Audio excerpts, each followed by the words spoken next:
Middle east में छिड़ी जंग अब सिर्फ 3 देशों तक सीमित नहीं रही है। यूनाइटेड स्टेट्स, इजराइल और ईरान के बीच शुरू हुआ संघर्ष अब पूरे क्षेत्र को अपनी जद में लेने लगा है और इसी जंग की आग में फंस गई है एक ऐसी रणनीतिक तिकड़ी जिसे पिछले कुछ सालों से भारत के लिए एक नई कूटनीतिक चुनौती माना जा रहा था। ये तिकड़ी है टर्की, अजरबैजान और पाकिस्तान। लेकिन सवाल यह है कि आखिर मिडिल ईस्ट की इस जंग ने इन तीनों देशों को एक साथ परेशान क्यों कर दिया है। दरअसल पिछले कुछ वर्षों में तुर्की, अजरबैजान और पाकिस्तान ने खुद को एक तरह की रणनीतिक धुरी के रूप में पेश किया। तीनों देशों के बीच रक्षा सहयोग बढ़ा, साझा सैन्य अभ्यास हुए और अंतर्राष्ट्रीय मंचों पर एक दूसरे का खुलकर समर्थन देखने को मिला। इस सहयोग की सबसे बड़ी मिसाल था थ्री ब्रदर्स मिलिट्री एक्सरसाइज। 2021 में बाकू में आयोजित इस सैन्य अभ्यास ने साफ संदेश दिया था कि ये तीनों देश मिलकर एक नई सुरक्षा साझेदारी बनाना चाहते हैं। असल में इस गठबंधन की झलक 2020 में ही दिखाई दे गई थी, जब नागोर्नो काराबाख में अजरबैजान और आर्मेनिया के बीच युद्ध छिड़ा।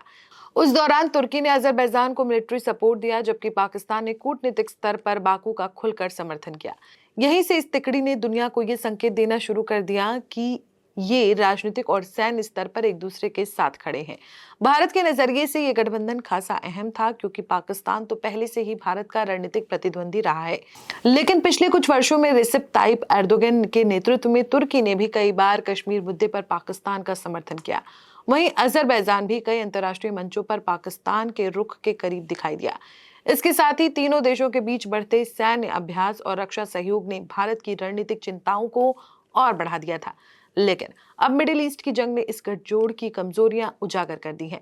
सबसे पहले बात तुर्की की। तुर्की लंबे समय से खुद को मुस्लिम दुनिया की राजनीति में एक बड़ी ताकत के रूप में स्थापित करना चाहता है, लेकिन उसकी समस्या यह है कि वो एक तरफ नाटो का सदस्य है और दूसरी तरफ मध्य पूर्व की राजनीति में भी सक्रिय भूमिका निभाना चाहता है। ऐसे में जब क्षेत्र में संघर्ष बढ़ता है तो तुर्की को पश्चिम और मुस्लिम दुनिया के बीच संतुलन बनाना पड़ता है। दूसरी तरफ अजरबैजान की स्थिति भी आसान नहीं है। उसकी अर्थव्यवस्था काफी हद तक ऊर्जा निर्यात पर निर्भर करती है।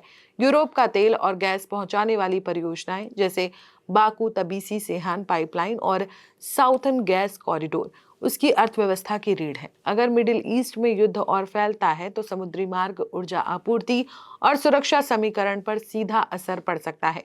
और यही वजह है कि अजरबैजान को ईरान और रूस जैसे पड़ोसियों के साथ भी संतुलन बनाए रखना पड़ता है। इस तिकड़ी का तीसरा सदस्य है पाकिस्तान। लेकिन पाकिस्तान इस समय सबसे ज्यादा दबाव में दिखाई देता है, क्योंकि देश पहले से ही आर्थिक संकट से जूझ रहा है और उसे खाड़ी देशों से आर्थिक मदद और निवेश की जरूरत है। ऐसी स्थिति में अगर मिडिल ईस्ट का संघर्ष और बढ़ता है तो पाकिस्तान के लिए किसी एक पक्ष के साथ खुलकर खड़ा होना बेहद मुश्किल हो जाएगा। कुल मिलाकर मिडिल ईस्ट का ये संघर्ष सिर्फ एक क्षेत्रीय युद्ध नहीं है, इसका असर कॉकस क्षेत्र, दक्षिण एशिया और यूरोप तक महसूस किया जा रहा है।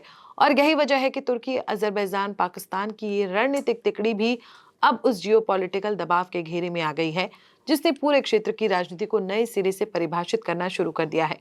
अब बड़ा सवाल यही है कि अगर ये जंग और बढ़ती है तो क्या ये तिकड़ी पहले की तरह एकजुट रह पाएगी, या फिर क्षेत्रीय हितों और वैश्विक दबावों के बीच ये गठबंधन बिखरने लगेगा। आपको क्या लगता है, कमेंट में जरूर बताएं। वीडियो पसंद आई हो तो वीडियो को लाइक, शेयर और चैनल को सब्सक्राइब जरूर करें।